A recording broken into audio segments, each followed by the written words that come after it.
When the subject of racism and whiteness comes up, do you feel threatened? Do you feel defensive? Do you wonder what this is all about? Do you feel like, what am I missing? This episode today with Curtrice Goddard is about collaborating with each other to release the whiteness matrix and the role that all of us play inside that matrix to disempower each other and ourselves, and so that we can have a collective liberation. And so tune in today and learn something that could change the entire game for you. Join us to find out more. Soul Nectar Show, the Soul Nectar Show. You're invited, delighted to discover who you are. Anything is possible if you believe. So join us on this beautiful journey. Soul Nectar Show, Soul Nectar Show.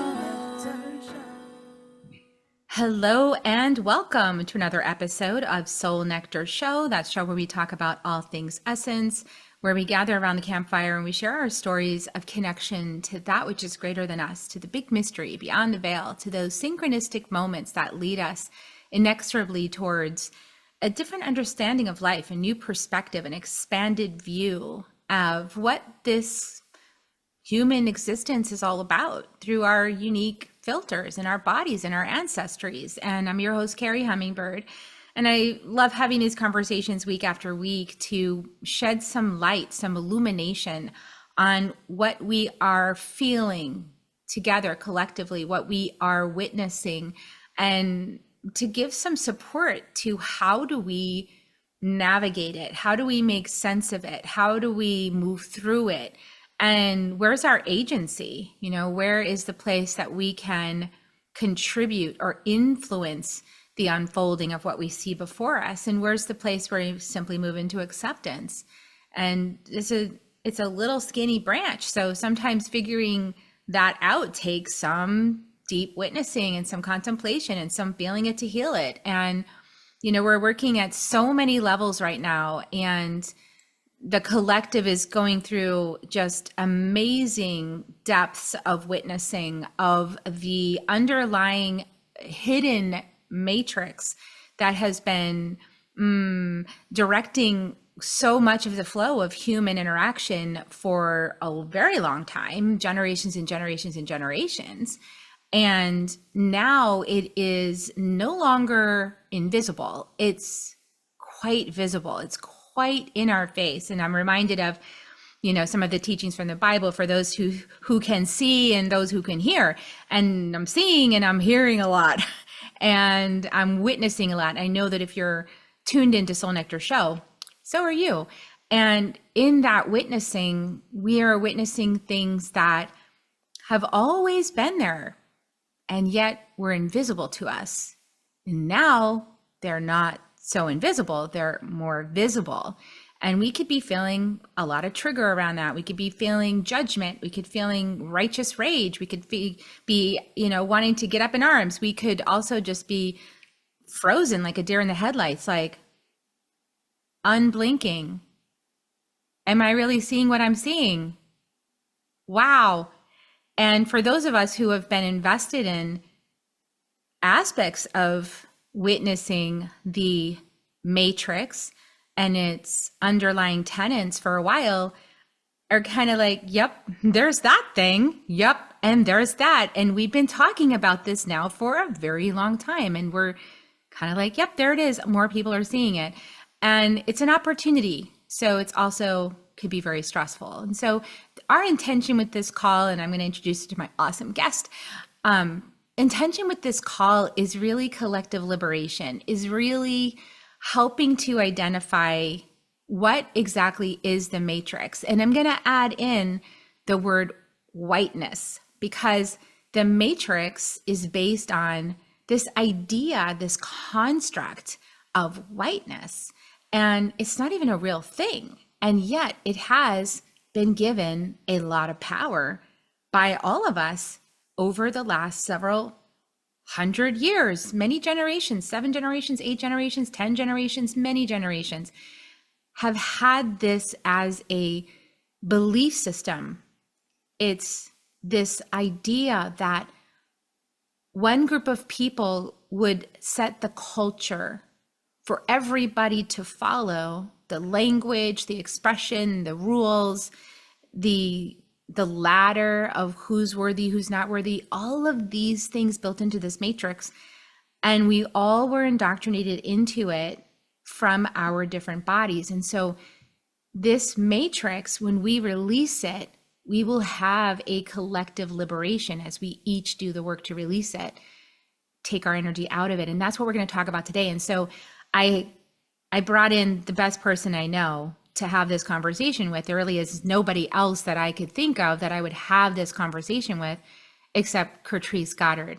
Welcome, Curtrice, to the show. So grateful to have you here. And you know, Curtrice, if you guys remember a few years back, she was on Soul Nectar show, and we even initiated some programming around, hey, come study with us. Let's do this. Let's release this matrix. Let's do this. You know, DEI work that everyone's like, oh, DEI, you know, and there's like labels about it now.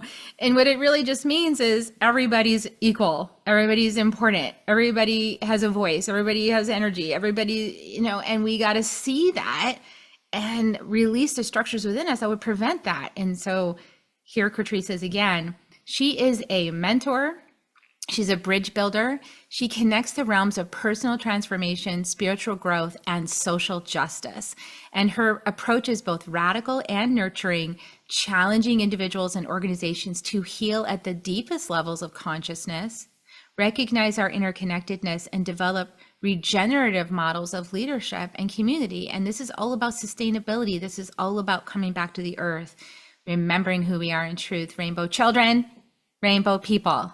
Let's get with it. Okay, so stay with us for this conversation. If you're uncomfortable already, take a deep breath. Welcome, Curtrice.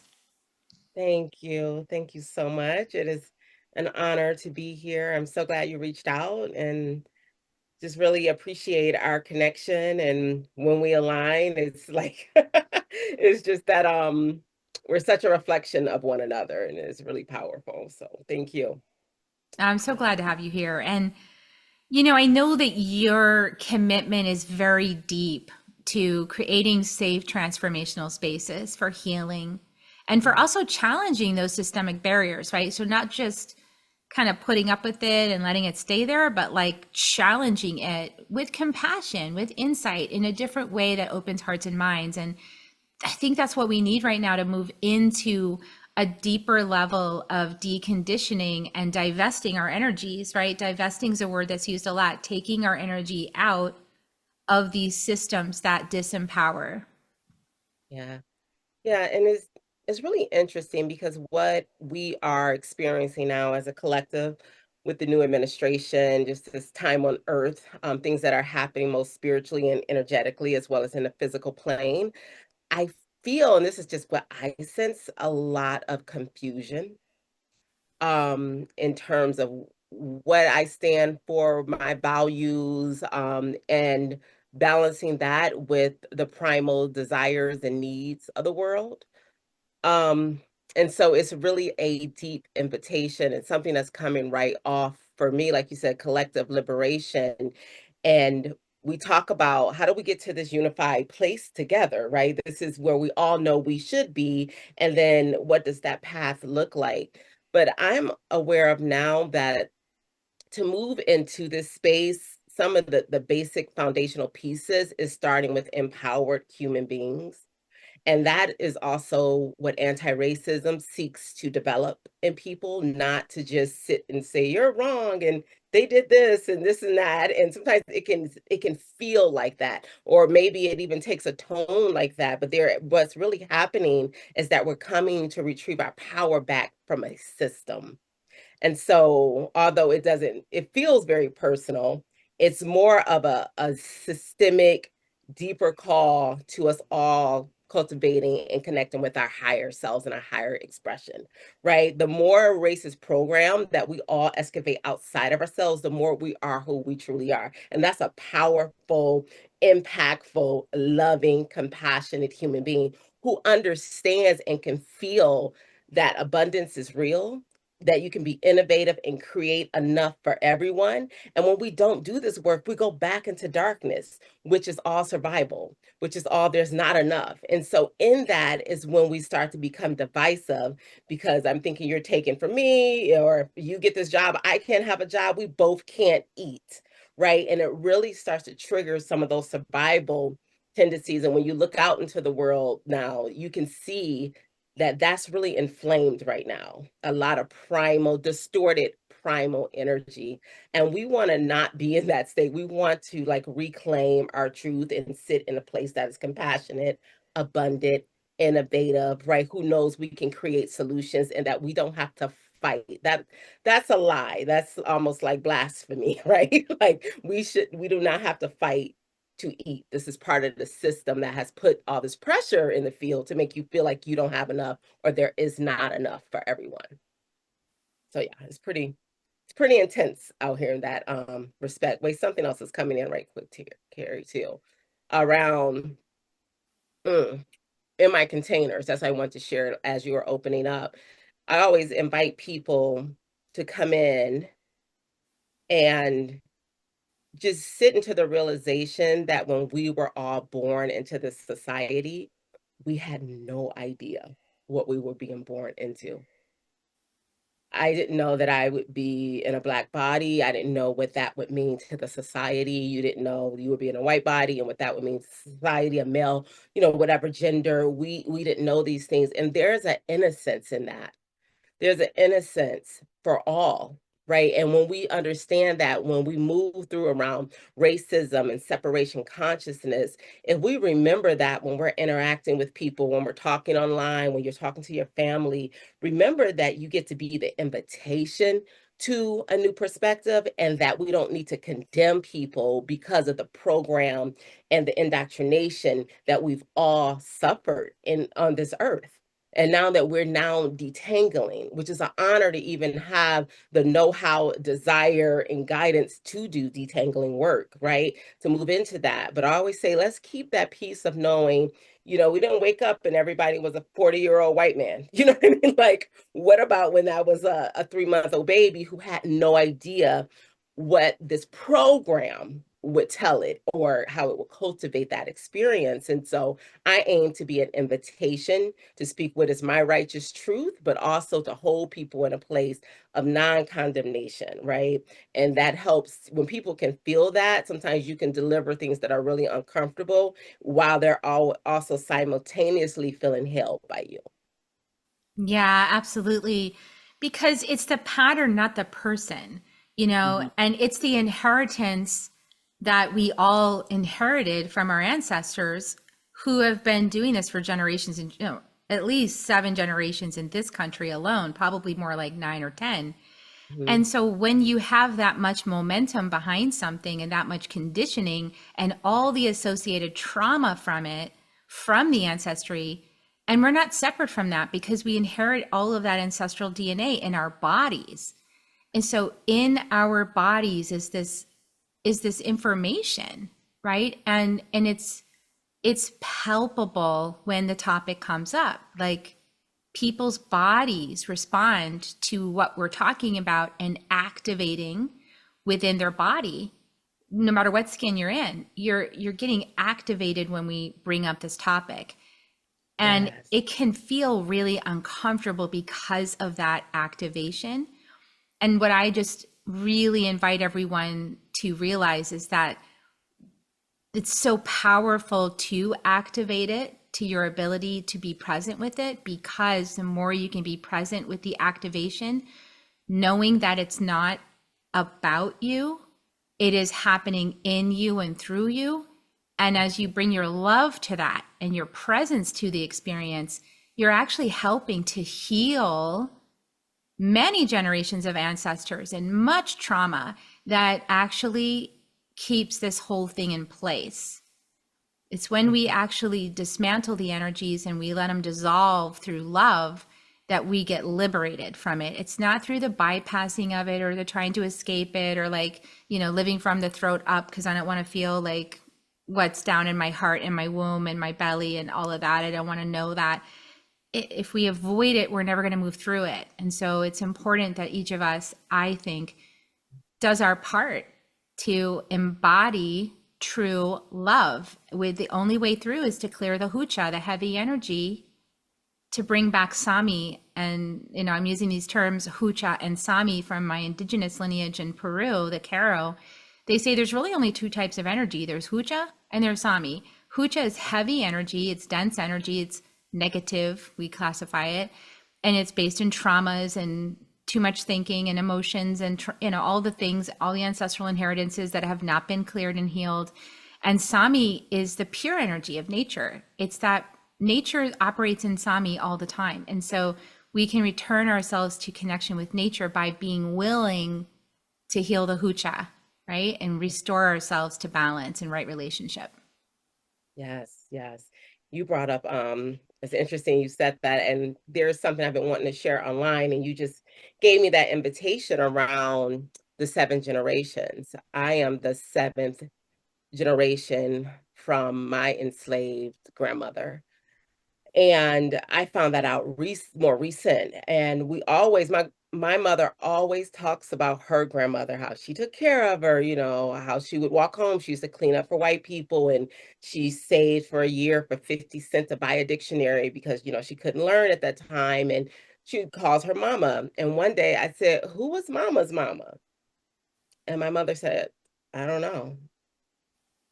And the deepest trigger went off. I was like, "What do you mean you don't know? What do you mean you don't know?" I just started, like, "What do you mean?"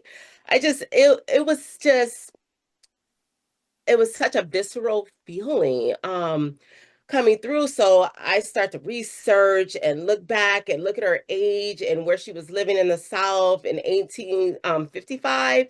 And I was like, "Oh my goodness," right? And so counting the generations, when you say that, because like this leads like into DEI when it relates to the African diaspora, like, Black people in America.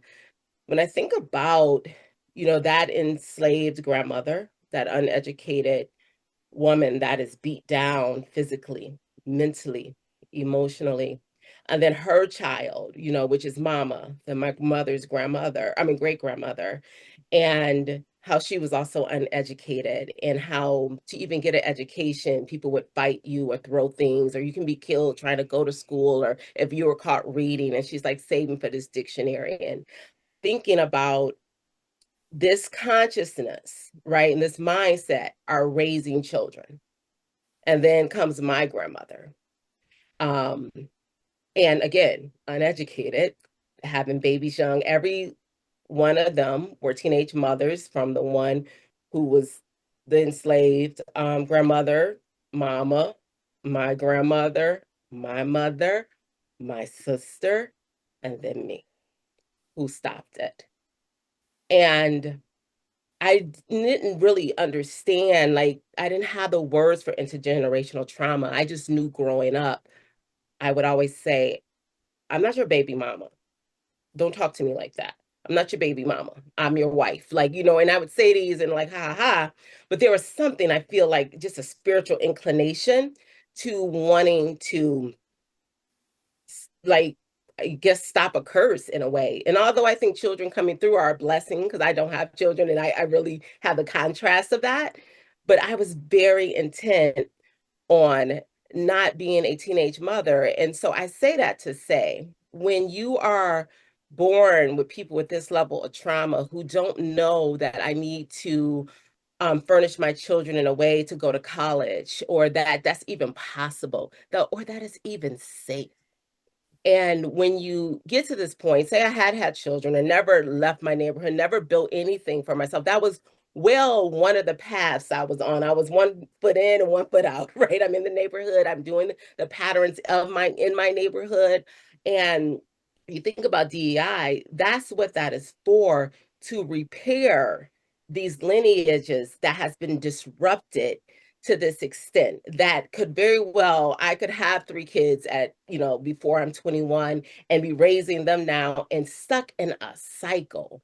So is that repair always money? Should be, could be, but it's also the mental health, the emotional healing that is required. And when we start to like debate about DEI, it brings up a deep piece for people in white bodies because it goes into this space of, if you don't look at the need for repair for this demographic of people that has been abused and has continual trauma nowadays, like things are still happening, then what is happening, you are not looking back at an entire part of the history. Like people who say we don't need DEI, including the current president of the country, are ignoring history.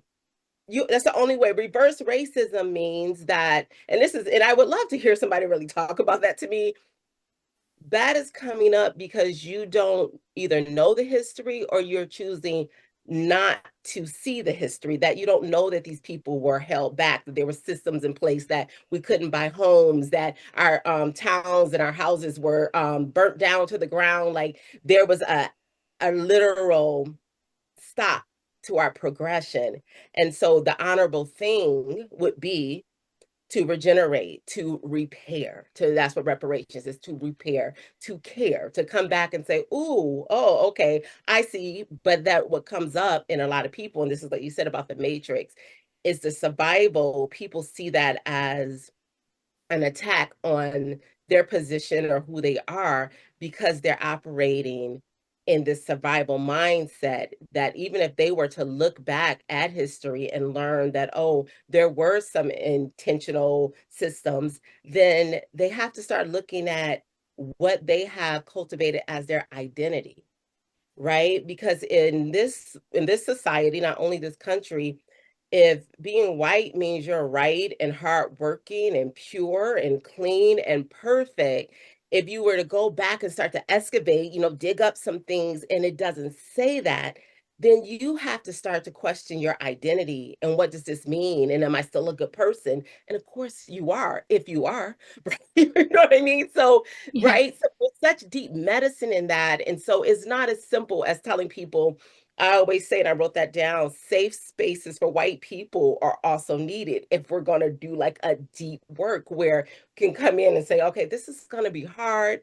This is going to be something that really could potentially destabilize you. But once you move through it, who do you become, right? You get to actually go back. And if you do enough work to opt out of whiteness and actually go back to your bloodline, to your heritage, and go find out your true roots and connect to that, which I feel is so liberating. I tell my sisters who happen to be in white bodies that that is where all the juiciness is, the creativity and the culture and the rituals is in where you really come from as a European and not what was co-opted as a system here on this land.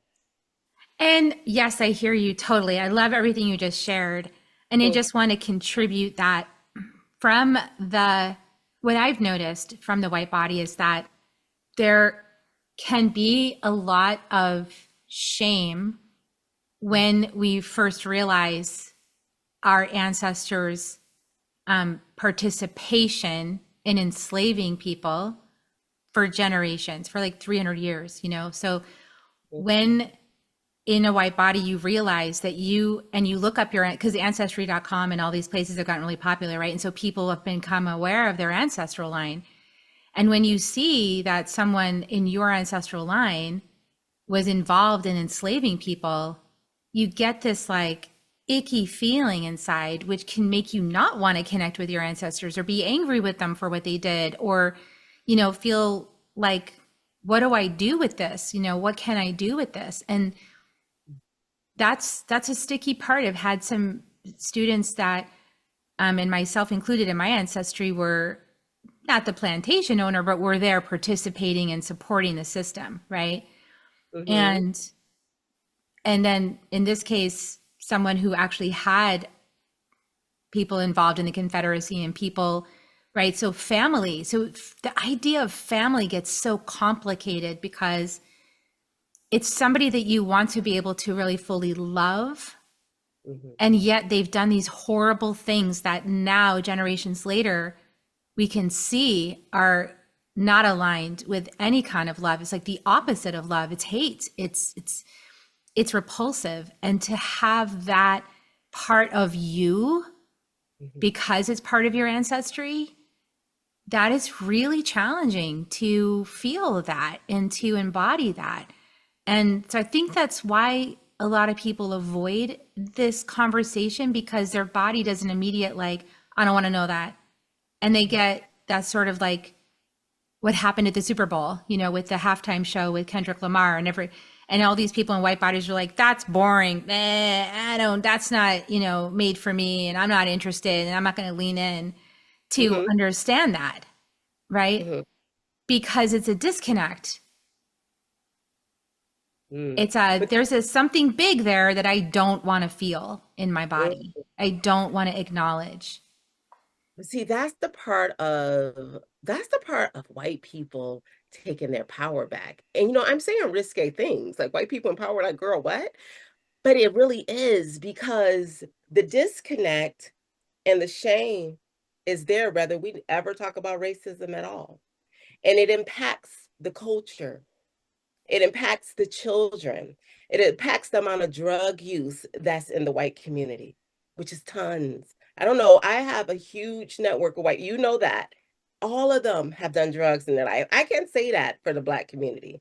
As even though that's the narrative. I mean, you're married to a black community, you know what I mean? So He there's a doesn't. lot of No, we didn't come up that like drugs were a serious thing. It was the crackheads. It was not something you do recreationally. We have enough recreation just trying to walk home from school to your house, right? So, and just saying, the narratives, but when because of the system, it's like white people or all people are not able to see just how it has been impacting people in white bodies.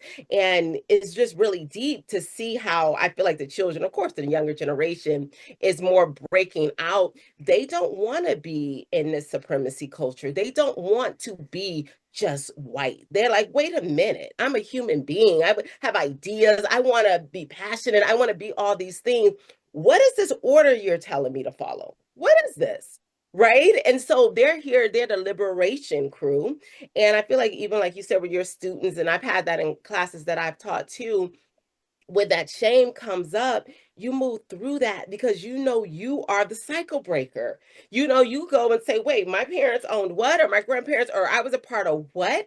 I'm about to liberate minds. But it takes a lot of courage. And it takes a lot of community, right? We're out here on these outskirts because I have documentary with I forget this one guy. I wish I knew and I could share in case you want to like link this somewhere here, but he found out his grandmother would tell him, we had slaves and we're so good to them and we let them go. They came back. And he said he did research. He's like, none of that was true, grandma. But he ended up creating a huge foundation and documentaries. That shame empowered that man, opened his heart. He went deep into conversations. He's created a legacy. So that's why I feel honored to do anti-racism work and to hold these containers, because it's not to berate, it's not to bring down, it's to really get free. it's We're to, not. yeah, it's It's to liberate. it's really for real. Yeah, It's because really okay, I live in Texas. okay. So Texas was a Confederate state. Texas is still extremely committed to these ideals. And what I notice a lot of really very ill people, people Hmm. who use food to comfort themselves and are obese and unwell and have medical problems. I'm quite certain of it, who are disconnected from their bodies, living Hmm. from just their minds, right? Who spend a Hmm. lot of time arguing back and forth with each other instead of like resolving conflicts and having a conversation. People who are very, there's a lot of substance abuse, there's a lot of alcoholism, there's a huge homelessness population in Austin, huge homelessness population. And, there's just a lot of intolerance. And when we have that experience, and people talk a lot about the empath and the narcissist, but the narcissist just wants to avoid taking responsibility and feeling uncomfortable things. It's somebody whose emotional capacity has been turned off, right? In order to avoid recognition of truth that's coming through right in your face, right? And when we cannot admit our mistakes, we cannot move through them, we cannot heal, and then we get trapped in these cycles. And so, yeah, like the person whose parent totally lied, that what else could you do in a child's body except learn how to go to fantasy and disconnect from what you're witnessing and somehow gaslight yourself into a story that makes it all okay, that you go to church on Sunday and they say, thou shalt not kill, and yet you see your family killing people in brown and black bodies. You have to somehow reconcile your faith that you say that you follow, your Christian faith with your Bible, with what's actually happening in your family system. And that's where gaslighting comes from, because gaslighting is the mind's tool to protect you from the realization of the harm that you're actually causing. Yeah. And that's what has to be overcome in order to heal. And it's, so many times I've gone through as you know, Curtrice, there's been times I have been so frustrated, I like to shake a person. And that doesn't help. That's not good energy, right? Because that just causes people to feel scared and like, oh, I'm already scared. I'm already uncomfortable. Now she wants to shake me. Not the best approach. But there's been my frustrations also. There's been so many people that say they're thought leaders and spiritual guidance, and they're avoiding this conversation. Absolutely. And that really deeply bothers me, because these are people that other people follow, they listen to and they follow. And I think it's just like, I guess what I desire is radical self-accountability, radical trust in the process of becoming present with our ancestry's choices and our own complicity with it without even realizing what was going on. And also radical self-love, like not tearing ourselves down for something we inherited and something that's been in the background as a program, right? If we turn and face that program, we have so much power to change it, which is ironically all that Black and brown people are asking. They're not asking for vengeance. They don't want vengeance. When you come through that much torment, the last thing you want to do is go turn it around on somebody else. You just want it to stop. Yes. That's it. You just want it to stop. Take a look in the mirror, see what's going on, face yourself, and heal, so we can all stop this false whiteness matrix storyline that's been going on for generations. And it's even deeper too, Kerri. I love what you're saying, like that is the radical nature, especially in the thought leader community. Um, yeah, it's a deep invitation, wanting to see them move through in a very raw and genuine way. But it's interesting because the conversation easily falls down into like what Black and brown people want, but it's expanding now because we're now able to see, and this is just, I believe, because the veil is thinner and consciousness is rising, that it really is harmful to people in white bodies. Like you said about how people look in Texas, and I know that even in the spiritual communities, being so deeply in these communities where I'm usually like the only Black person or one or two or whatever that is, I don't have the deep desire to really delve into other cultures like they do. So that is also us looking for an identity. A part of it is spiritual tools, but there on some level, I can feel my bloodline, even from being from the ghetto, right? Like you could see a person addicted to a Black person addicted to drugs on the corner at the liquor store, and you can still see the tribal energy in that being. And that is what white people have to come and get for themselves, the truth of who they are, breaking through that system, because that system in itself is a thief. So it's not just what is happening to other people. It's like, how is it impacting your own culture? Like you said about, and you really, I love how you broke that down about the narcissist, this energy of having to make up stories or lie about things or look good, which has infected us as a society to be perfect. And you see that heavily permeated in the white community. So a lot of things are, it doesn't mean things aren't happening, it's just behind closed doors. Right. So there's so much that's happening. And to hold that in your skin, that's when the warrior in me starts to even come up. Like, I was like, okay, wait a minute. It's robbing white people too, right? It came to this whole piece of like, wait, she's not free. Like, even though the husband is protecting and providing, he's also toxic and abusive, and you have to be quiet because and make it look like he's the leader or the community. Like, okay, wait, what's happening? Right. And so it's like an energy in that at a spiritual level that we didn't come here to play that game with this matrix. We didn't come here to walk on the earth in that way. We're here for everybody's freedom, right? And that means coming for the program of whiteness. It means breaking that down so that all beings may rise, may know who they are, right? And coming through. And so once we get that piece, sorry.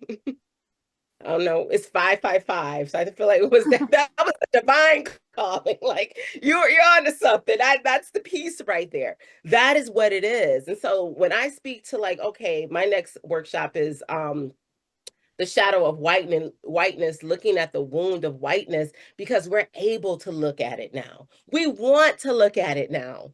That's the type of community that I am cultivating. We want that because we know that we are not this, right? And like the thought leaders, the spiritual leaders and all these other people that are in white bodies, like it's our time. The time wasn't safe for us before for our messages that are more transcendent or sacred or bringing, but this is our time to guide and heal through the deepest medicine. And looking at whiteness as that's not who I am. That's what I was born into, but I am the I am, right? And I just happen to be in this body. And the last piece when you were sharing too, the shame that comes up, there's a lot of shame with being Black and brown too. And the system continually tells you you should feel ashamed. It wasn't until I started doing this work that I've gotten to this level of indoctrination of that loving myself so deeply and my people, like every aspect, welfare queens, the crackheads, all of it is me. The Black excellence, the wisdom, the scholars, all of it is mine, right? And I have no shame for being an uneducated population or having coming from that or the strife of what we've been through. Why would I feel shame over poverty? And you don't feel shame for oppressing? And us as a society would look up and pedestal a community that has harmed and then shame the ones who don't have. It becomes a societal sickness, a capitalism. It's just all of it. We have to look back at ourselves and say, what am I considering value? What do I want to be rich? Wait, let me look at the rich for a minute. Are they rich?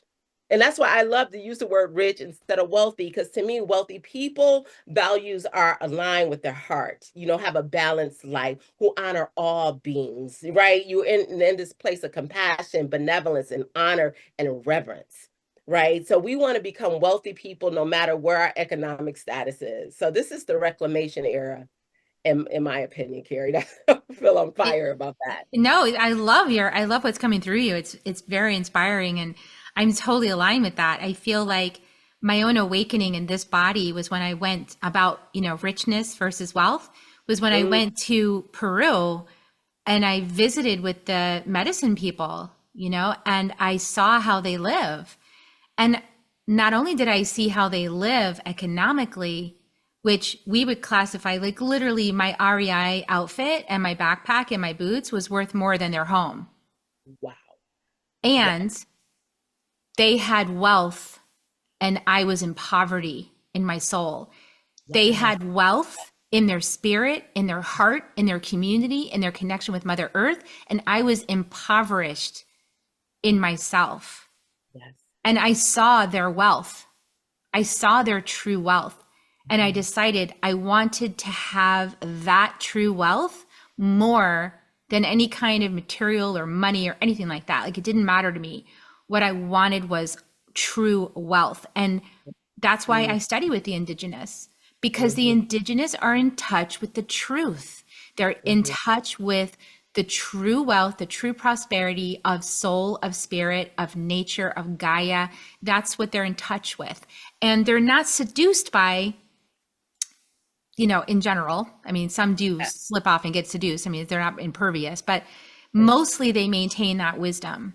And Mhm. so I have brought that back here, right, to my Western Mm. civilization and my Western house, as I practice being a healer in their tradition and their lineage, and then working through the layers of dismantling the power and control that I have given to this materialism structure that is false and that is based in making you afraid of not having or getting in trouble or losing.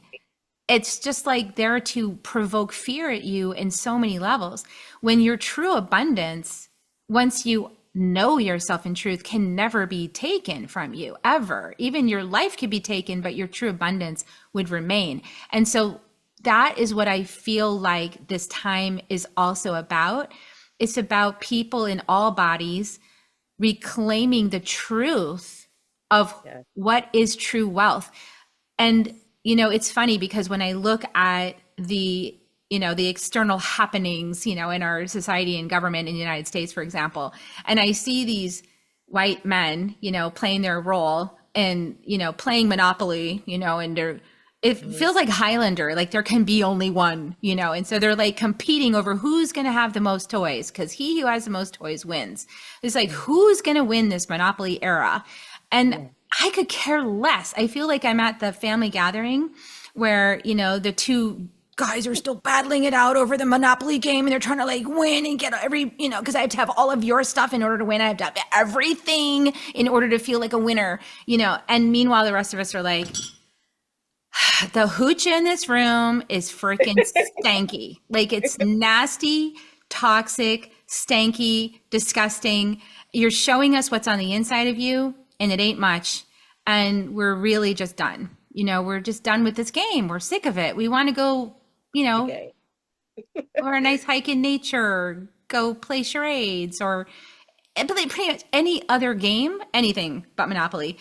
Mhm. We just want to play something else as a family. And these guys are like dragging it out. And if you've ever had a holiday gathering where somebody's doing that, you're really annoyed. you know? And it's And like, because they're completely unaware of how much they're ruining the entire family gathering by staying so right, focused. the gathering part, right? So it's Yeah. They're like, oh, or like the latest version is the video games. And so not to harp on anybody who's like completely obsessed with video games, but that's like the next genre of how to disconnect from Mhm. your actual life Mhm. is by feeling empowered by gaining Pac-Man points. And I know that's a simplification of what's happening, but it's such a disconnect from our humanity. It's such a disconnect from the infinite potentials that are available in every single moment when we're connected to our true abundance. And I feel so impassioned for the young white men because I have two of them, as you know. And so one of my sons has really struggled with being a white person, a white male, and has really tormented himself. And I know that he's not the only one. And so I also just want to say to any moms out there, I see you, I feel you, I understand. And, you know, we're all coming in at this time on the planet to make our own personal peace with the last cycle, the Piscean age. Mhm. And we get to make that own peace within ourselves. And it might look like destruction. It might look like self destruction. It might look like martyrdom. It might look like greed. It could look like any of the seven dragons. It could be really hard to witness. Yeah. Yeah. And it's not going anywhere until we move the energy. True. It, That is what I see. Mhm. we have to move the energy. We've got to learn how to heal that ancestry that lives in our bones and in our teeth and those past lives we had. And you were talking about the seven generations, and one of my ancestors, and also my past life self was on the Trail of Tears as a Cherokee, because I'm part Cherokee. I'm also, Mm. Celtic and Norwegian and a lot of other things, right? Saxon, Anglo-Saxon. Yeah. And so my Cherokee ancestor, seven generations ago. And so place yourself on the Trail of Tears. And the choice he made to have his daughter marry an Anglo-Saxon. Because in the Cherokee tradition, we make our enemies into family Interesting. because we know that's the only way to heal. Mhm. And look how many interracial couples, like I have an interracial relationship. Every time I go out in Texas, I see, maybe it's just because I'm focused on it and my reticular activating system is super, tuned into it, but I'm always seeing interracial couples. I'm always seeing, There's a rise for sure. I'm seeing it everywhere. And I Mhm. feel like it's here for us at this time.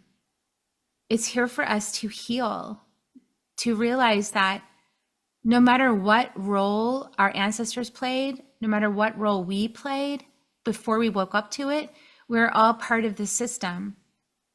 And it's our opportunity now to put down the roles, to see the system for what it is, to see that system of inequity, of classifying people based on their attributes or their ancestry, of Mm.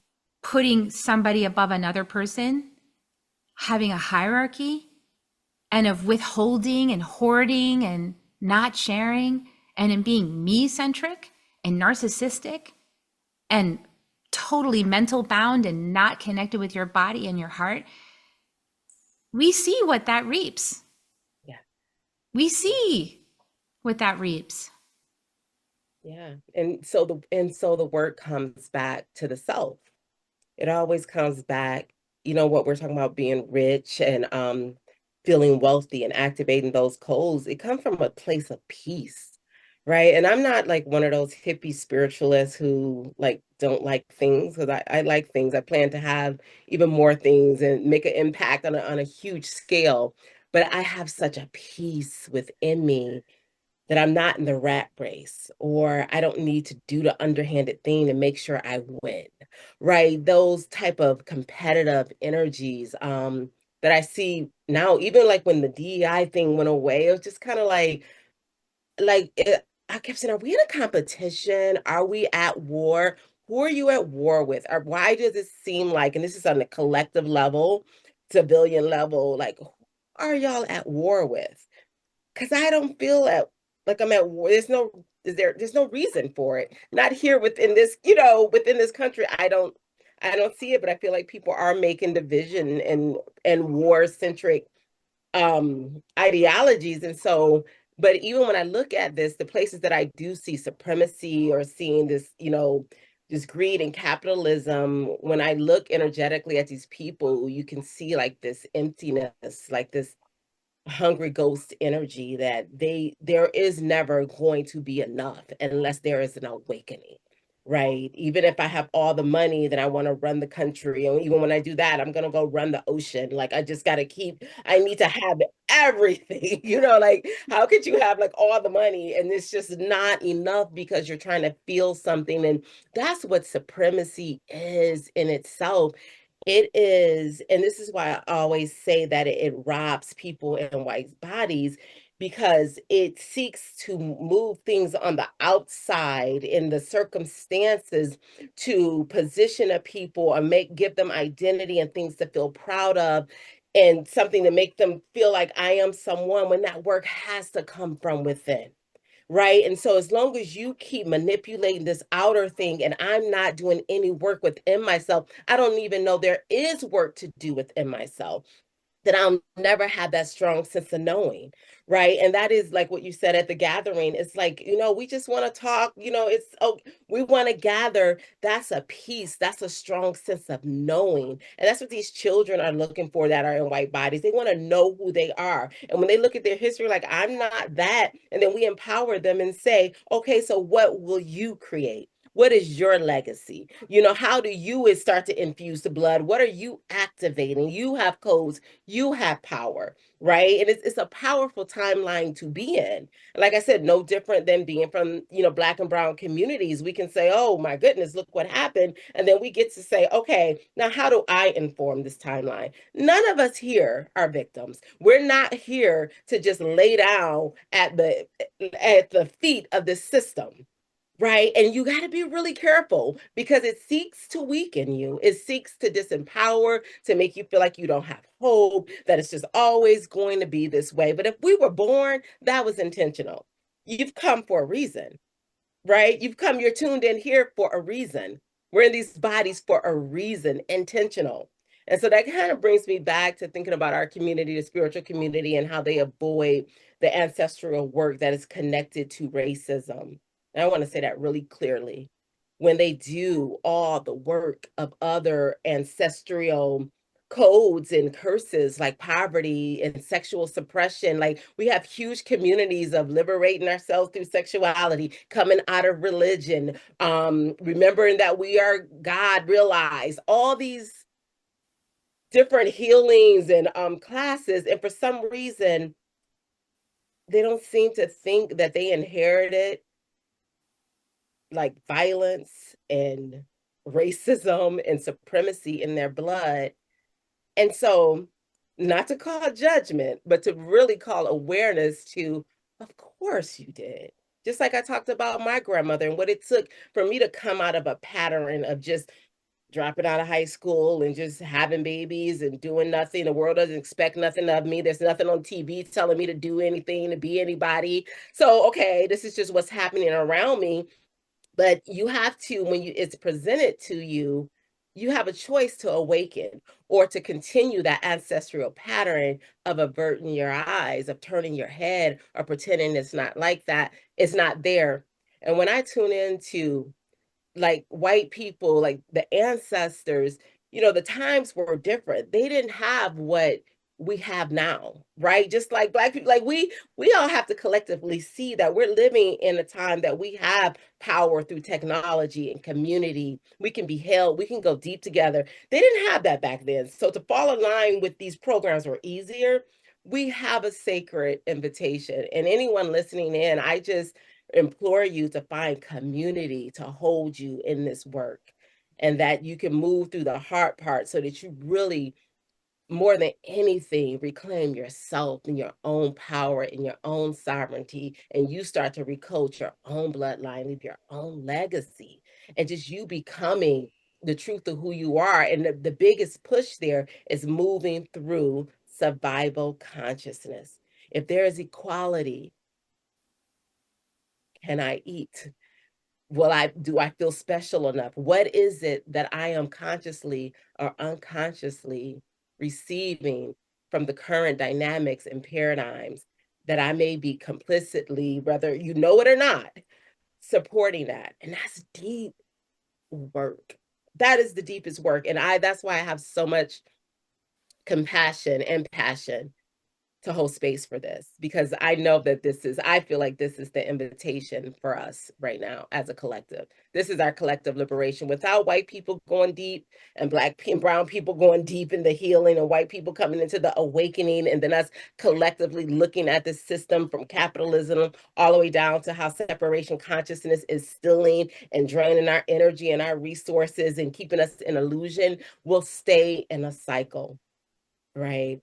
An Aquarian age is not to let any president, any government come in and do all things from us. We are in a co-creative relationship right now. So whatever's happening at the government level is meant to trigger and activate new conversations. They're counting on us. They would never say this, but at a higher level, they're counting on us to call them into right relations. Because one thing I can say, and I know this isn't a political call, but I really want to talk about how I see so deeply when I look at the current administration, like, okay, you have plans and ideas to run a business, but you're not high conscious, right? You don't have all the information, and that is none of us do. Right. So we could never say, like, oh, okay, you guys got it. Okay, you go ahead. No, you're supposed to be in diversity. You're supposed to co-create. Like, okay, yeah, your husband may know how to do this, but you have to also come in and say, hey, what about this way? Right? It's our job to bring in the heart, to bring in, to bridge the practical, the rational with right relations and honor. It can be done. It's not meant to just go back and be maidens, rather, no matter what your gender is, and just allow things to happen. And it's really deep. Wait, I'm kind of on the tangent. I just want to say this part right here is coming through. I remember I dated a guy who happened to be wealthy and white and conservative. This was years ago before I even really understood politics, or at that time in my life, I didn't know really what he was saying. But I remember I had an issue with a landlord, and his response was so violent. It was him. He had three brothers. They were really wealthy. They had done really well for themselves in life. And in that, it was to protect me. It wasn't like, and it's, I mean, he's a great, he's a good guy. He has some programming going on, his intentions, but he doesn't have all the information. So in that relationship and that the context of that conversation, I had the opportunity to say, or I could just email her, or no, that wouldn't be right. Like, I didn't just say, oh, okay, well, you take care of it the way that you do. He's coming from one, set of values and ideologies, and then I have mine, and they were meant to collide. And he would get quiet and go, mm, hmm. Okay, well, let me know how it goes. Right? Like, but what if, and like, not to condemn, like he thought, well, this is how I protect you, is to say all these vile things about how I'll do all these things and use my power and make sure she's treating you right. And so we have to watch that type of energy. Instead of saying, I'm like, oh, you're a crazy person, I became the invitation to, or we can look at it this way. And now we can kind of weave something together, right? That feels rational and honorable, and we're still, taking up for ourselves and making things happen. Yeah, I love that. And when you were saying that about his response, I was thinking, well, yeah, of course, because it stems from how our European ancestry learned how to resolve conflict, is by force. And actually, my husband and I have been watching, because my mom recommended we watch this show Peaky Blinders. If you guys have never seen it, it's about, England and Irish and all these, and this gang, But go Peaky ahead. Blinders. Yeah, I And never saw. it's like 6 seasons, and it's like, wow, that's how my ancestors solved problems, right? And because I have ancestry from there, and I was like, yeah, it makes perfect sense. He's like, we'll just go beat the crap out of somebody, and get violence in order to resolve the conflict. And that's part of this patriarchal thing, is like wanting to get the power, because the power was always kept up here away from you. You were told, I don't, you don't have divine blood, so you're not the king, and everybody else is a peasant. And so you have to scramble around on the ground to get scraps. And then so they start to scramble around, and then they scramble around other people, And so it's a very violent ancestry that was based in survival, was based in disconnection from the earth, was witch hunts, all that was happening, to disempower people from their natural connection with the earth, from their right relationship, to sustain this power model. And that was happening all over Europe. So it's like that is, the vestiges of that are showing up right now in front of our eyes. If you take a look, you look at social media, you guys, or you just see what's going on. It's this power grab. It's like this idea that there's elite people, and then there's everybody else who are like pigs and slop. And then within the pigs and slop, they try to separate us by skin color and divide us and make us fight each other. That's the whole thing. And so what's most egregious here is that nobody at a soul level, nobody wins. Nobody's Mm, winning. Are we no. gaining wisdom? Yes. Are we winning? No, Are we're having an we? experience. I don't know. I think that's a choice. I don't think everybody's becoming wiser Well, because not everybody's getting wiser, but those of us who are paying attention okay. are taking everything. Like if you're listening to this broadcast, you're one of the ones paying attention because you're curious. You want to know, especially if you hung out with us this long through this conversation. And Yeah. and and it's so important that you do because lean in. This is the Yeah. last thing I wanted to share is like, don't shy away from seeing it. And also don't let yourself go get sucked into it. It's like it's very important to notice what draws you in, that hooks your attention, that makes you want to go down a tunnel and waste hours on that. And what things do you just disconnect and go, nope, I'm out. This is boring. I don't want it. And, so I'm referring to, in this case, most recent example is the Kendrick Lamar, Super Bowl. And if you haven't seen the halftime show, go watch it. And if you're in a white body, notice what happens. Like, do you immediately get it? Or do you feel kind of like there's like a wall here? Because I felt I'm in this work, Curtrice, I'm in this work. I had a wall. Mm. I literally became aware of a wall in my mind preventing me from hearing his words. I saw the visuals.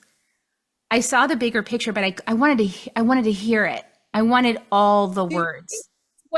thank you for sharing that. Is that what it is, or is it because we speak AAVE? And in that, especially in a rap, like the tongue becomes very like fat, like it's a very, and that's what I thought that like what I love that you're sharing that because a lot of people had resistance. Um, And I thought it was just when your ear isn't tuned, because when I notice when I'm around my friends who are white, like, yeah, my close friends, I can't speak to them the way I speak to my family. They literally can just do not understand me. If my tongue like goes into like AAVE, they'll while we're cooking or something. What did you say? What did you say? What did you say? And I'm like, oh, let me put an R on that. Like, let me, so that they can hear. So they call that code switching, but it's actually necessary if unless you're gonna sit there all night and say, I said blue, it was blue. You know what I mean? And do that. So I wonder, Kerri, that's really deep. It's really important. And what you just said about how you handle it in yourself, I want to highlight. Mm. And just take a breath, everybody, if you're in a white body, because I love you. But Yeah. we've been conditioned to expect that other people cater to us to help us to understand. When actually, this whole time, Black and Brown people have had to, for survival, understand us and how we think. When you realize that, you'll kind of get like why Kendrick Lamar did not cater Mm-mm. to us, to white Americans' expectations. You'll get why he didn't do that.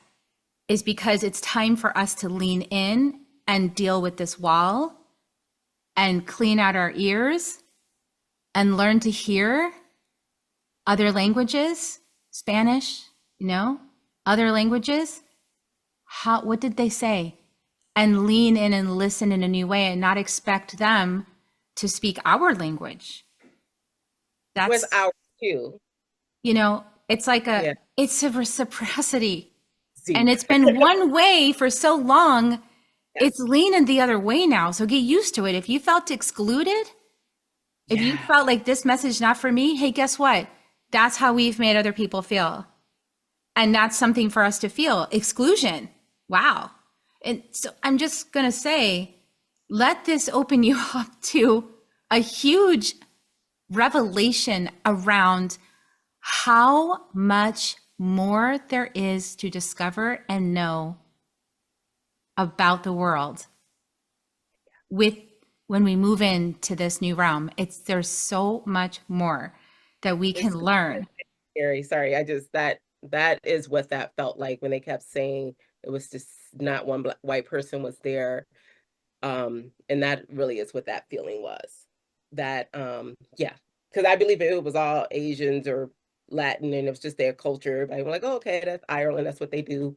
But then it was just something about blackness, like in that dose, was just like, whoa.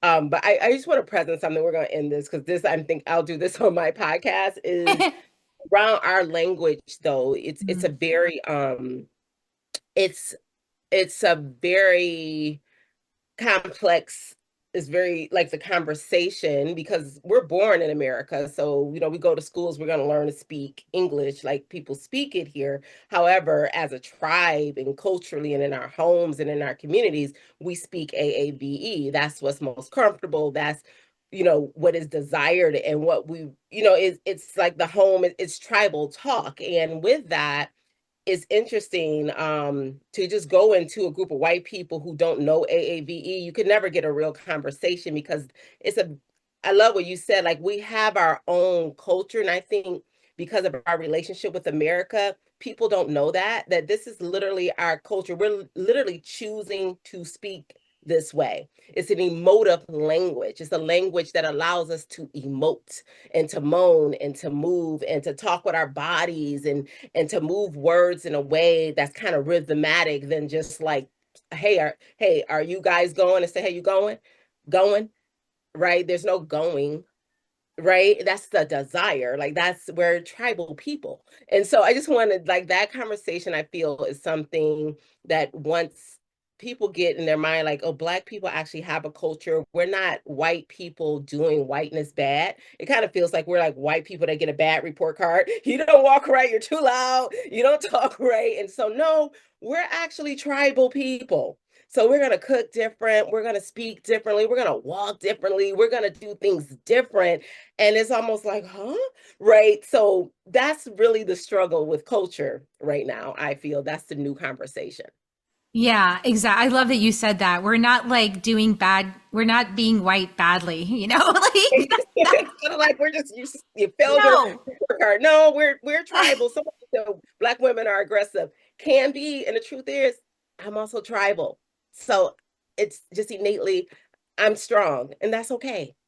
Yeah, and last word out because we could talk about this for hours, I but I know. gotta throw one more out of there. Is like there. It's so ironic. It's hilarious to me actually that they're trying to replace DEI with merit, and to me, it's like the biggest way you're going to lose white America is because when you have a people that have been oppressed for as long as African American and brown people have been oppressed, and all the lessons and challenges and initiations that people with those conditions had to move through to be successful in this world, to compete in a world not designed for them, you're talking about people who are stronger, smarter, more resilient, more adaptable, and not entitled. And yeah, they have more merit in many contexts. So we got to get this going on, people. We really, it's like actually key to survival here is to learn how to get past the entitlement, how to get out of this like white matrix, and how to start being a human being and relating with others.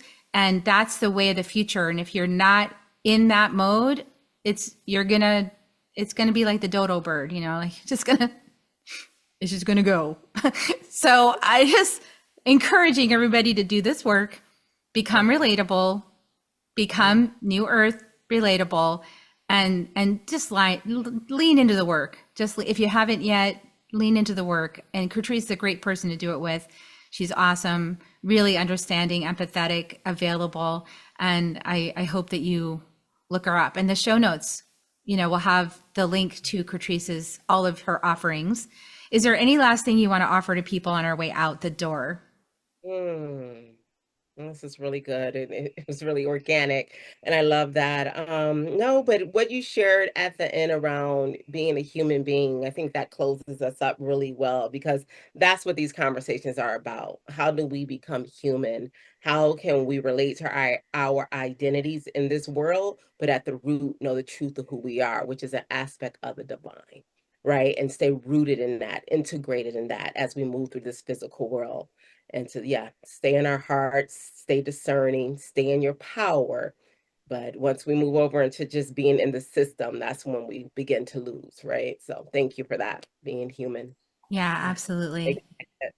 Thank you so much. What a juicy, beautiful conversation. Really grateful for everybody who stayed with us for that. And I hope that you got some beautiful nuggets from it, some juicy golden nuggets, and definitely let us know, so leave a comment in the show notes, give us a rating on anywhere you find the podcast, and let us know what came up for you, what you want to own for your liberation. And Absolutely. yeah, so Yeah. much love. So we're going to give you kisses on the way out. Here they come. Thanks for staying with us. Give us a like, give us a rating, give us a share, and here come your kisses. Mwah. Bye, everyone. Bye, everybody. Love you so much. See you next week. Bye for Thank you, now. Kerri. Thanks, Curtrice. If you found even one gold nugget in this episode of Soul Nectar Show, will you do us a favor? Will you subscribe, like, and share this episode? Maybe even write a comment and let us know what you thought about it. We really, really want to engage with you at a much deeper level. Let's be part of community together. Have a great week, everyone. Bye for now. To dive in deeper to nourishing conversation, visit soulnectar.show. Soul Nectar Show. Awaken, awake to show. Take a sip from the drip of nectar from the source of who you are.